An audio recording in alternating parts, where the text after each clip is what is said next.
3, 2, 1.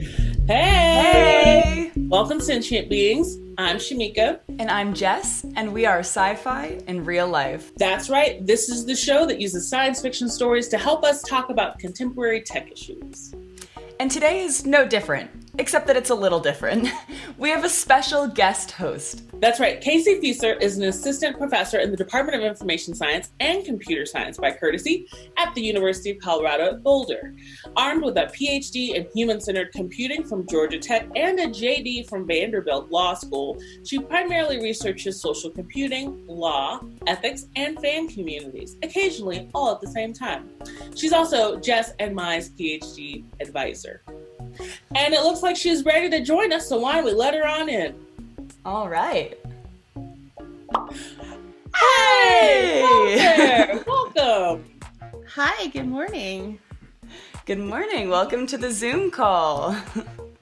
Thank you. I am coming at you from the Starship Enterprise as a reminder that some science fiction has positive visions of the future. Absolutely. I believe the movie Star Trek had one of the first openly gay characters in the series. Unfortunately, they scrapped the kiss. But it is Pride Month, and good on them for trying. And the original Star Trek series also had the first interracial kiss on television. Exactly. Yes. Very cool series, doing all the things. Wow, that's great. I always love the sci-fi stories that are a beacon of hope. But unfortunately, that is not what today is. Exactly.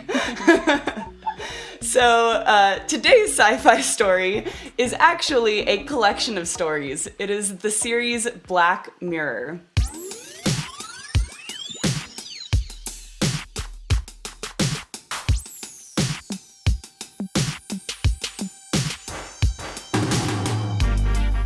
Black Mirror originally premiered in the UK for the first 2 seasons in 2011 and 2013, and then shortly after, the program was bought by Netflix and commissioned for 3 more seasons.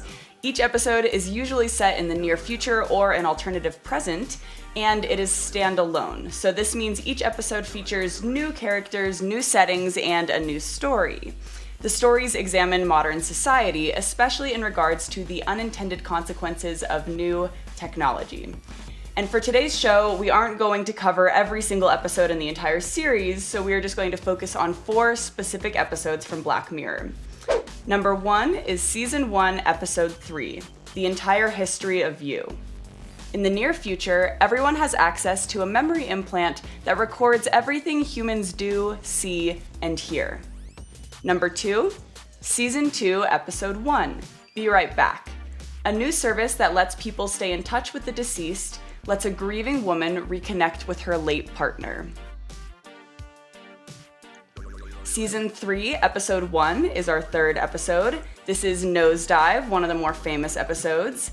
In a world that is dictated by personal social media scores, a woman's future is changed after she becomes desperate to boost her own score. And finally, the last episode is Season 4, Episode 2, Archangel. A single mom who is worried about her daughter's safety signs her up for a cutting-edge device that monitors her child's location, vision, and ultimately, her life. And as always, you don't have to watch the entire series of Black Mirror, but if you haven't seen these episodes, please go watch them before watching our discussion because there will be spoilers. And without further ado, we have Casey here to go over our ethical dilemma for the day. So, ethical dilemma transition!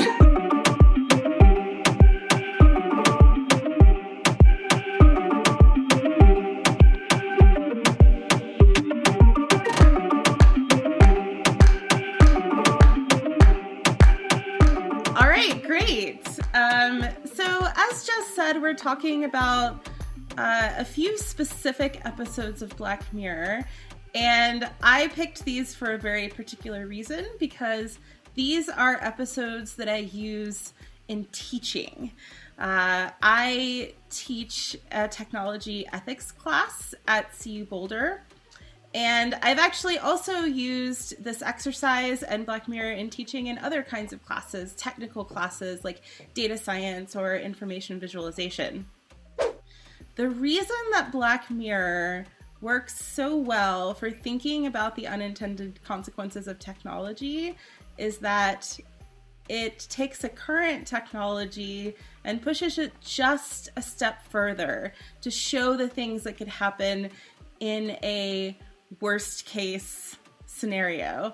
And we're also going to talk a little bit later about why teaching ethics and teaching about unintended consequences in particular is very important. But first, let me talk a little bit about these 4 specific episodes.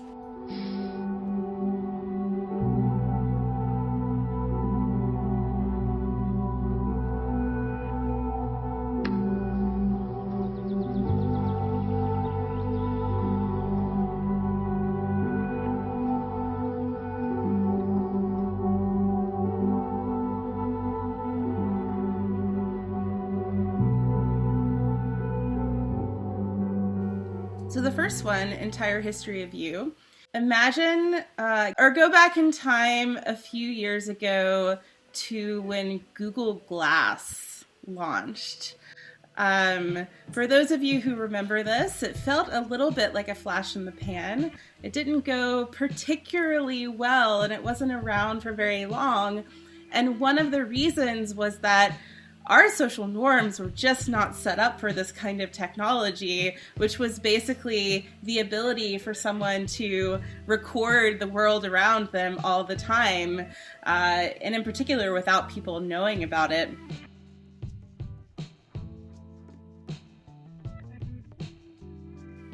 But Google Glass wasn't even the beginning of this idea of lifelogging or recording everything around you or keeping track of everything that's happening in your life. The military had a project about this quite some time ago, and there were also very early life loggers on the internet. And also for those of you who have seen the movie The Circle or read the book, that also is taking this technology a bit further. And in The Entire History of You, you see the unintended social consequences of what happens if you really had a record of literally everything in your life. And in particular in this show, for example, it shows what would happen to a married couple who were fighting about something like, well, let's rewind the tape and see who's right. But of course it gets a lot darker than that. And I think that this episode is a really great example of how broader social consequences have to be taken into account with any emerging technology. You can't just think about how it's going to impact an individual or what it's intended to do, but these larger, hugely changing social consequences. And this definitely happens with any technology that becomes so deeply embedded in the fabric of society that it's impacting everything.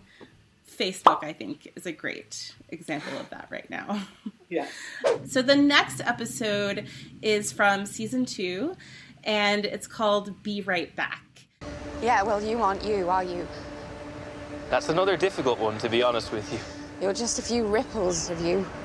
There's no history to you. You're just a performance of stuff that he performed without thinking, and it's not enough. Come on.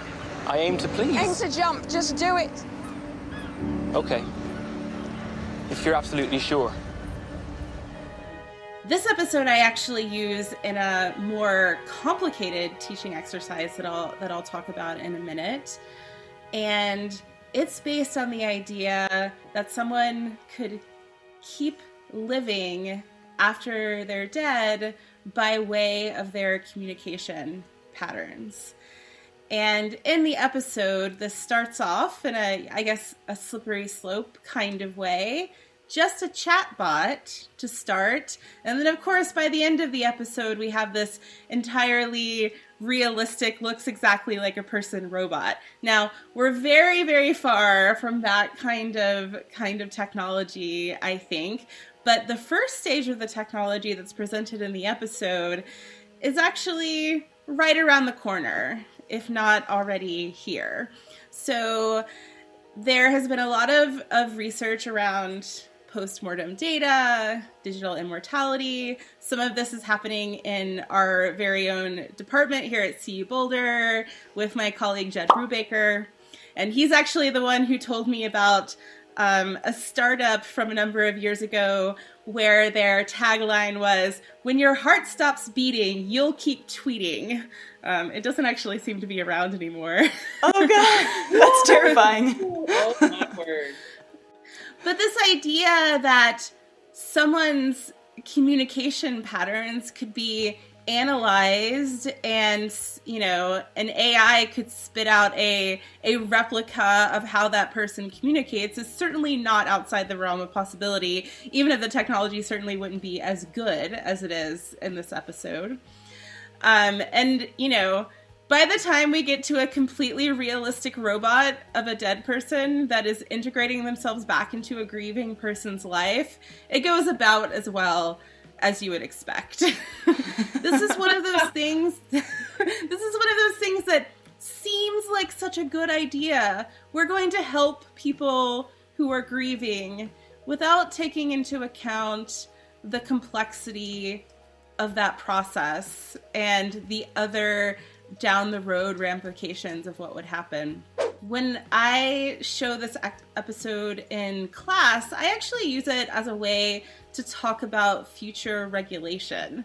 Because imagine a world in which there are completely realistic robots that come from a person who was previously alive. I use this as an example to show how it's hard to regulate things before you know what's going to happen. Often for technology, because it moves so fast, our regulation is slow to keep up and it tends to be reactionary. Like something weird happens and then, oh no, we have to do something about that, right? So the first time that a robot murders someone, there's going to be a new law, right? And what happens around things like property ownership and child custody and copyright and liability, and what happens if you decide you don't want the robot anymore? What happens to it? So these are all kinds of interesting questions, and when I use this in class, we essentially go through these scenarios and come up with a set of regulations that we change as we go along. And then I compare that to technology of the past that really change things in a similar way. I mean, even something like the VCR, or, you know, certainly the very early days of the internet, when it was impossible to know how to regulate that. So this is a really good example of that as well. So the next episode is from season 3, I believe, Nosedive.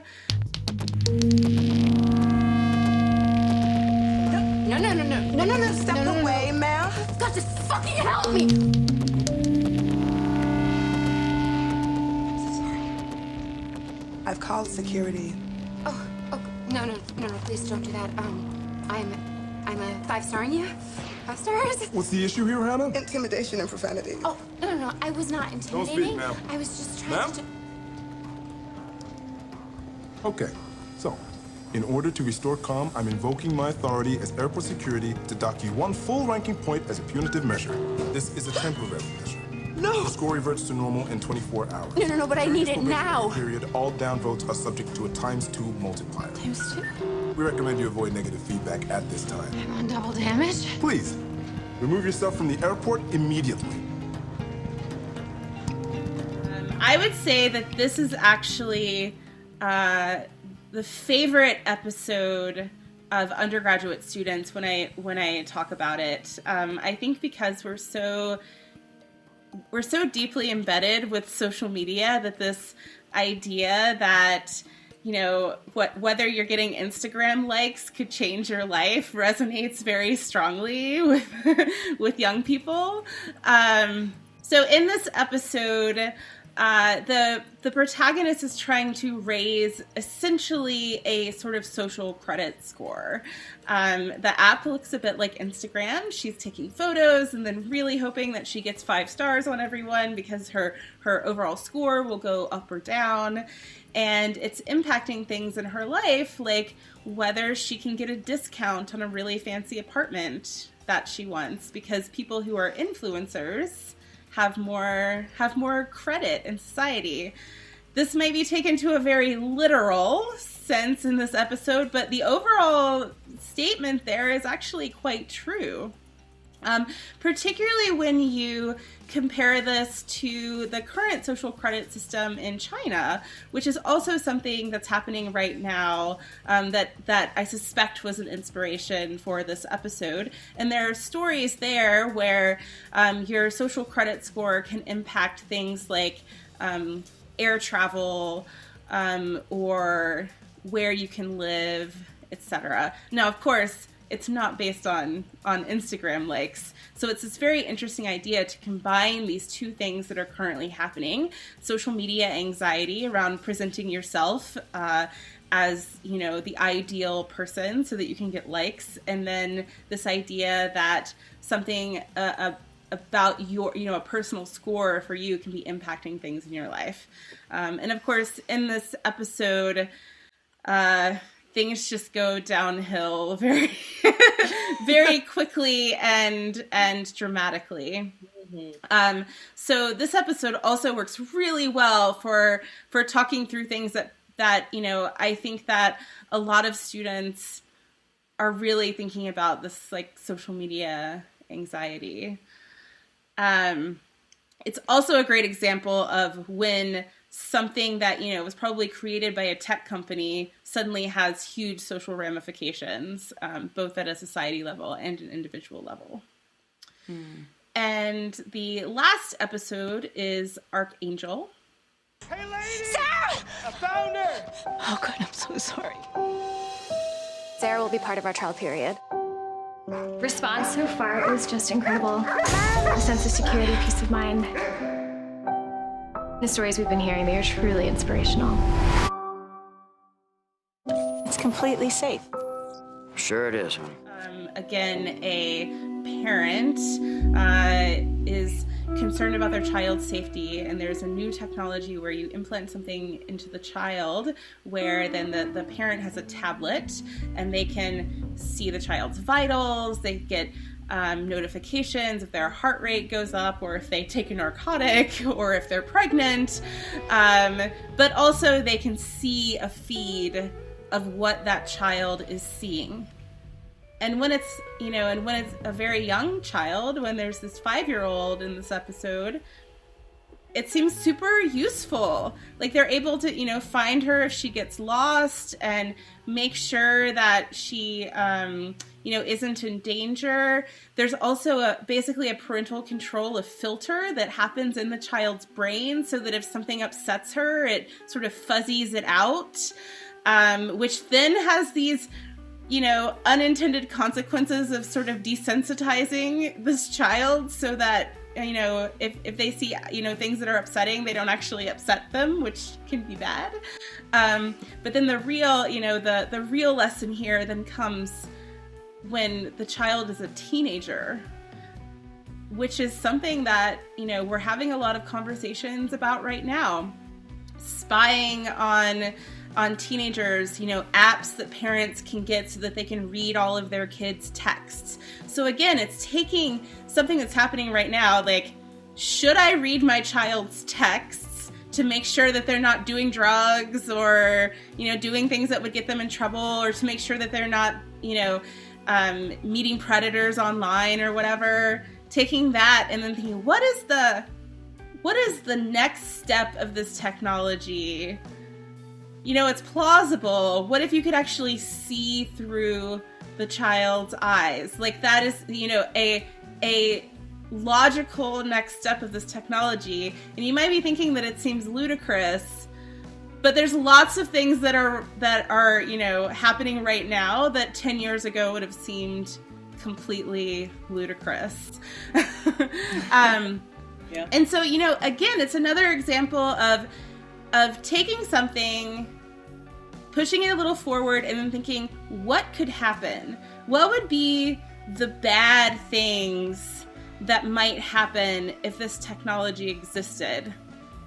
And if you rewind 10 years and think about the beginning of the very early stages of technology that we have now, that are currently causing problems, Facebook, facial recognition, predictive policing, pick your favorite current ethical dilemma. If you thought about it 10 years ago, could you have imagined what that might be today and what problems it would be causing? So this is the lesson that I think is so important for teaching ethics, particularly to technologists. The way that I think about this when I, if we talk about Black Mirror in a class, so we spend a whole class period talking about like the ethical future of robots that look exactly like dead people, and people get really excited about it, like, oh, this thing would happen and this thing would happen, and here's how you'd have to design things. In the last class I taught, the students came up with like a very specific idea for how the robots would need to have like markers so that it was clear that they were robots for all of these reasons, and that would impact the design. If you can get so excited about thinking through the ethical implications of some technology that someone might create in like 100 years, then you should be able to do the exact same thing with the technology that you are going to create next week. So I'm trying to think through teaching ethical speculation about technology as a skill. Can we figure out how to get people to do this when they're actually designing technology in the real world? Groups of product teams who are saying not just how are people going to use this as we intend them to, but how might they be misused? My favorite example of this recently is Zoom bombing. So if you're unaware, Zoom bombing is something that we hope will not happen right now. When an unwanted person crashes a public Zoom meeting, for the purposes of trolling. And this is something that has happened even in university classes. People will screen share pornography or come in and yell racial slurs. It's really awful. And it's something that design could have prevented, and there have been some changes or some suggestions in the interface to make it harder to do this. But the CEO of Zoom did an interview with the New York Times and said, yeah, we never thought about this. Like, it didn't occur to us that people might use the technology in this way. Our service was built to serve business and a lot of enterprise customers. However, during this COVID-19 crisis, we moved too fast. Our intention to serve the end users, serve the K-12 schools. However, we had some missteps. We should have done something to enforce password and waiting room and double check every server settings. But over the past 1 week and 2 weeks, we already took actions to fix those missteps. Because the new user cases is very different to our traditional business and enterprise customers where they have IT team to support.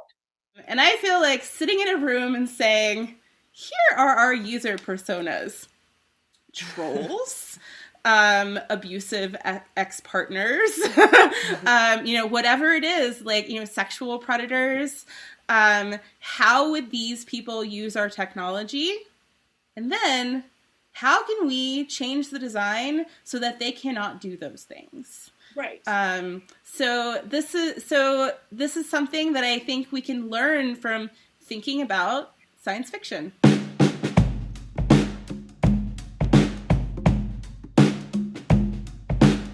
Yeah, and let's take a step back and just kind of like analyze everything that was just said for a second before we dive into the discussion. So we're talking about like a meta-ethical dilemma today. We're talking about the ethical dilemma of teaching ethical dilemmas in technology, and specifically to tech students of some kind. This can be like computer scientists, information scientists, people who are going into technology.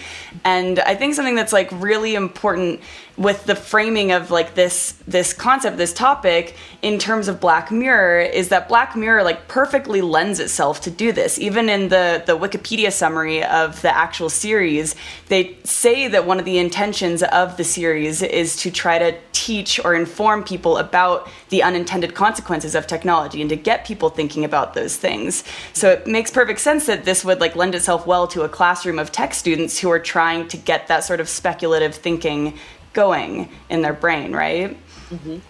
Yeah, absolutely. And one of the things that the creators of Black Mirror have said is that it's not necessarily anti-technology. It's more about what people do with technology, that they're really trying to, that's how they do that subtle, dark twist on things. And that's what we're talking about here when we're engaging with these, the ethical speculation of technologies, is what are people going to do with these things?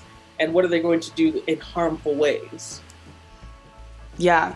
Casey, I really liked when you were talking about the season 2, episode 1, Be Right Back, and you said, like, it seems like it's such a good idea. And I feel like that is like so paramount to this conversation that everybody, when like a new technology comes out, it always seems like it's such a good idea and it seems so cool, and like buzzwords and new tech is so sexy to some people, but then it's so rare that we take a step back and we think about, okay, well, obviously the uses or the intended uses of this technology are going to be really, really amazing, but why are we not thinking about the unintended misuses of our technologies? Yes, the seedy underbelly. Exactly. You know, I just, a friend told me an anecdote recently that they were talking to someone else in their technology field about the potential for things going wrong, and the response was along the lines of, I will not, live in fear of the misuses of my technology. And I couldn't help but think, but like, no, I kind of want you to a little bit. Yeah, and I would imagine that there might be a person who thinks that they wouldn't be affected by negative uses of technology. So it's easier for them to perhaps eschew that fear. Yeah, I mean, so another, a favorite example of mine of this was some researchers created this technology that could take audio and turn it into very realistic video of someone speaking. And the example that they used in a video when they were presenting this work was President Obama, which, was a great example because there's so much footage of him speaking. And, I was listening to a podcast interview with a researcher on this project, and the interviewer said basically, so, the obvious use case for this technology is fake news. How do you feel about that? And it felt a little, I felt quite bad for them, actually, because it felt a bit deer in headlights. They hadn't considered this before. And the response was, something along the lines of, well, I'm the technologist. Like, there are really smart people who think about these things a lot. Maybe there are some things that we could do here, to think about those things. And I was, so I call this the I'm just the engineer problem. Yeah, that comes up a lot. Yeah. Which is like, but it's not, it's everyone's job to be thinking about this. The metaphor that I use is, on a construction site, there is someone whose job is safety engineer. Like, that is a person's job, and they are a specialist in that. But this doesn't mean that, like, the person putting up the drywall sees a live wire on the floor and it's like, no, well, you know, that I don't know what that means. That's, you know, for the safety engineer to do.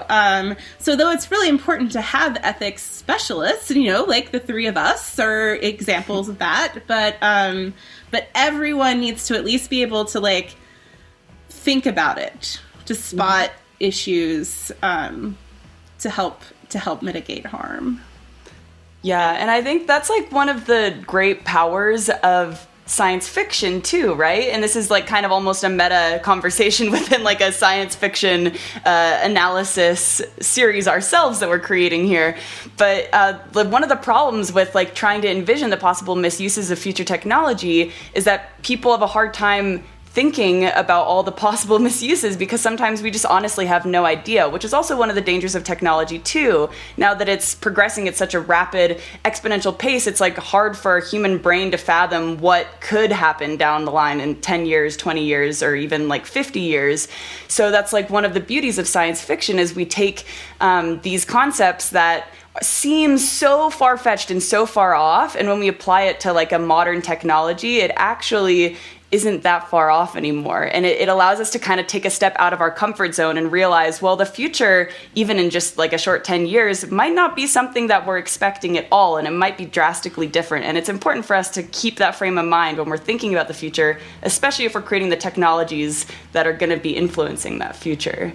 Exactly. I see it as, like, science fiction is like a lens, and it could be like a microscope to help you look deeper into what's currently available, or it could be like a telescope and let you see further into the future and look at what kind of technology, what kind of impacts technologies today may have. So it's that lens that can help augment your vision on what the technologies are available today or what they may be looking like tomorrow. Like, that lens is so crucial to be able to pull out of your tool belt as a technologist. And that's also one of the great things about Black Mirror too, because I feel like it's kind of bridging that line between, like, science fiction and reality in a way, because, like, there's science fiction that's very, very far off that kind of allows people to feel very far removed. Black Mirror is one of the great examples to use for sci-fi if we're thinking about ethical dilemmas in technology, because it's not so far removed that it feels like it's not possible. Because we have science fiction stories, like, that we've even analyzed on the show, like I, Robot and Her, that seem maybe, like, a little bit far-fetched or a little bit further in the future than the next, like, 10, 20 years.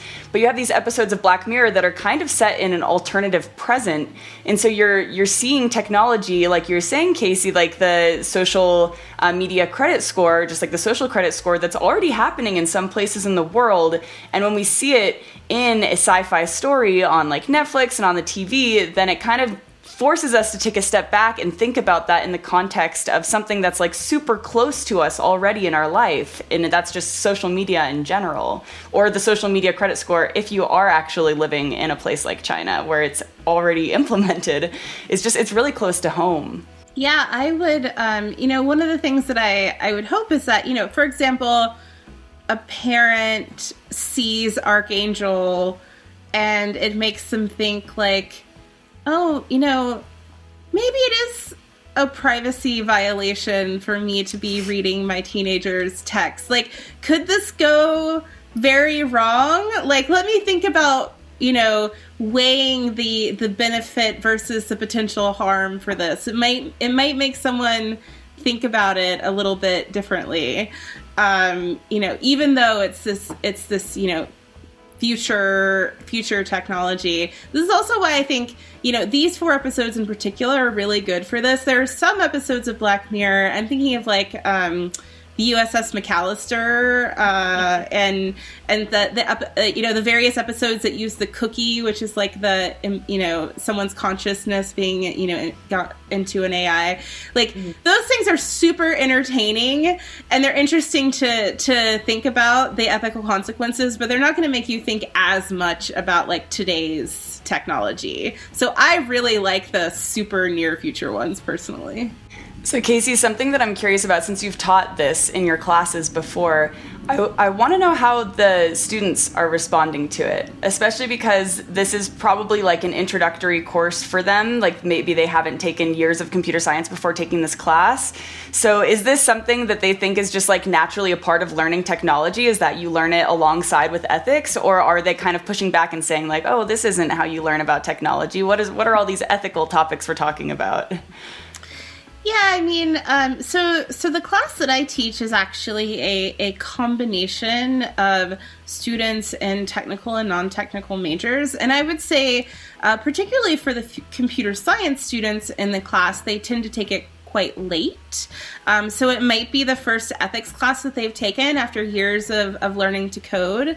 And this was definitely the case for me when I was a PhD student at Georgia Tech. I taught a required computer science ethics class that was a senior level class. And so for a lot of students, this was their first exposure to, thinking through the ethical implications of what they were building. I am not a fan of that model.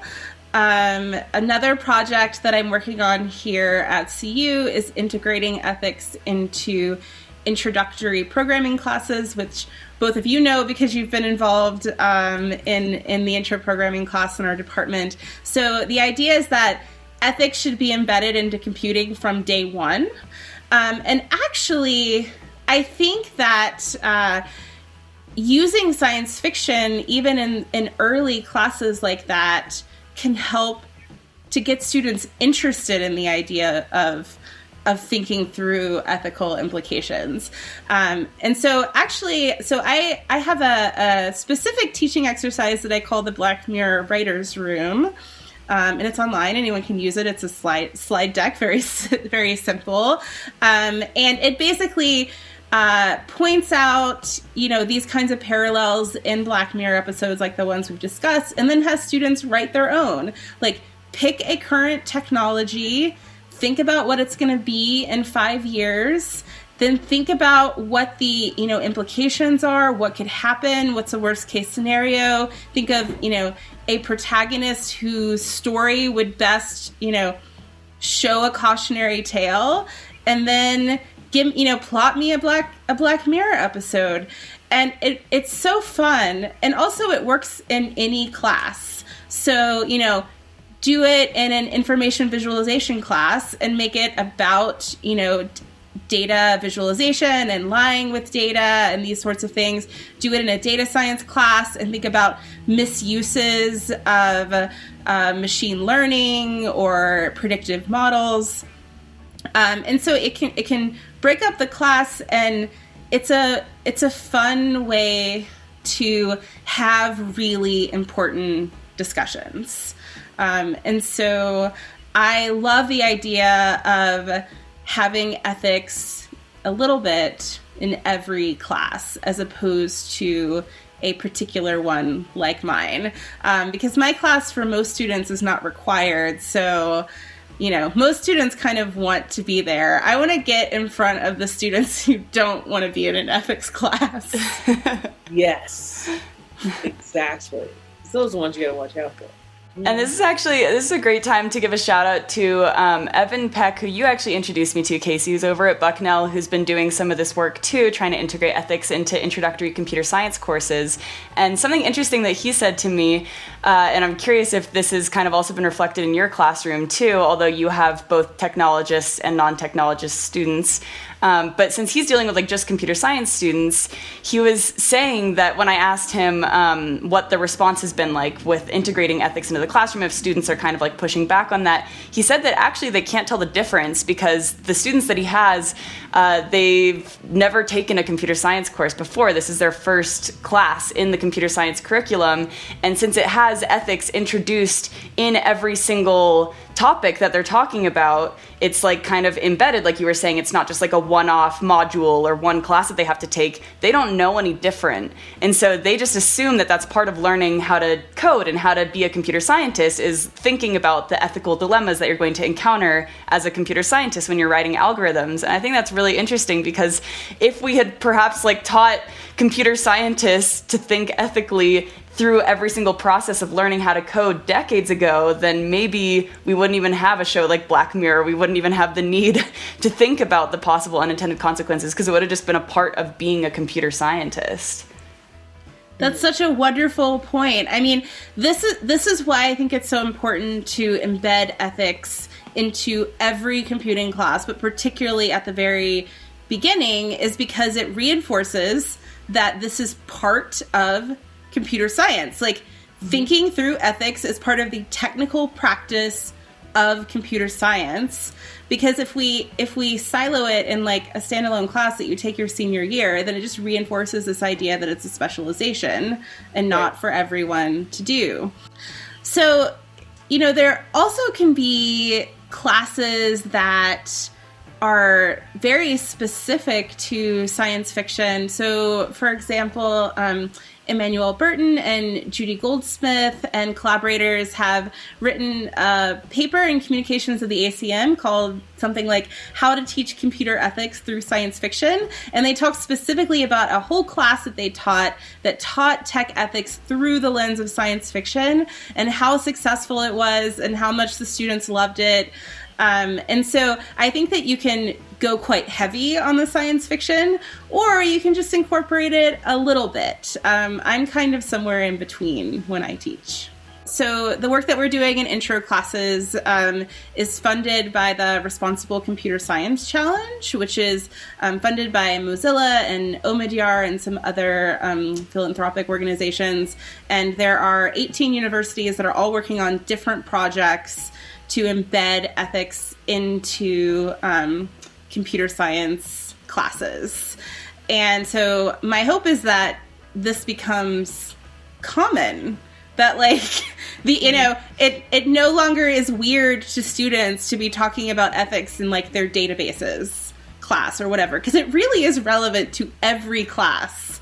Like, I have a lot of trouble thinking about a computer science class where ethics would be completely irrelevant, even though that's an argument that I hear a lot. Like, databases is a great example. Like, categories have politics. The way that you decide to categorize things and to sort things is actually huge in terms of the way that our technical systems are built and how they reflect and influence society. Absolutely. I bet we could talk about ethics and teaching ethics in courses all day long, but I feel like that's a really great note to end on, is that hope that more of ethics is taught systematically throughout the courses of a computer science or engineering or information sciences career for students. And then also the technologists who are out there in the field already, hopefully there are ways for them to get like a continuing education kind of thing with ethics and have that be a part of their ongoing training as they learn new programming skills, as new programming languages become available. They're also learning new ethical dilemmas, and they're figuring out other ways to bolster the ethics that they use in their work every day. Yeah, and with that being said, this is probably a great place to conclude this conversation, and to thank you so much, Casey, for coming on and providing your expertise on this subject. Thank you very much. This was super fun. Thank you so much again. Thank you. Bye. Live long and prosper, everyone. Indeed. That sums up this month's episode. We hope it gives you all something to think about. And as you all hopefully know at this point, at the end of every episode, we ask a trivia question related to something that we covered during our sci-fi analysis. If you think you know the answer, feel free to send it to us in a tweet below or comment on the YouTube video itself. Yeah. The first person to get the answer will be included in our shout out in our next episode. And today's trivia question is, what does Black Mirror mean? If you like this content, feel free to click that like or that subscribe button or that bell button or all the buttons except that dislike button, and share it with your friends. And we'll see you next time for Sci-Fi in real life. Bless Zoom's heart. Good night and good luck, humanity.